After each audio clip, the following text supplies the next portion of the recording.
নমস্কার, আমি Paritosh Banerjee, Astro Vastu consultant numerologist. আজ আমি সংখ্যাতত্ত্ব অনুযায়ী বা অঙ্ক জ্যোতিষ অনুযায়ী, নিউমোলজি অনুযায়ী কারা কারা কোন কোন জাতক জাতিকারা গভর্নমেন্ট সার্ভিস বা ভালো কোনো কর্পোরেট সেক্টরে চাকরি পেতে পারেন বা পাওয়ার সম্ভাবনা আছে সেটা নিয়ে একটু আলোচনা করছি। প্রথম কথা হলো, যাদের লসু গ্রিড আমরা যে চার্ট বানাই, হরোস্কোপ বানাই, তাতে 1 আর 3 অর্থাৎ সূর্য মহারাজ এবং জুপিটারের কম্বিনেশন থাকে, তাহলে কিন্তু আপনারা ভালো চাকরি পেতে পারেন। দ্বিতীয় কথা, যাদের চার্টে লসু গ্রিডে 4, 3, 8 অর্থাৎ রাহু মহারাজ, জুপিটার এবং অবশ্যই স্যাটার্ন বা শনি মহারাজ, এই 3টে গ্রহের কম্বিনেশন থাকে, সেক্ষেত্রেও কিন্তু ভালো সরকারি চাকরি বা ভালো কর্পোরেট সেক্টরে চাকরি পেতে পারেন।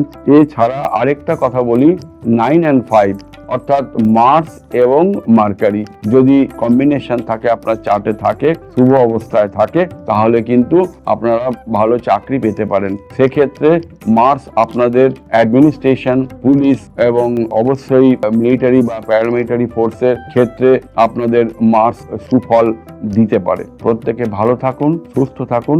নমস্কার।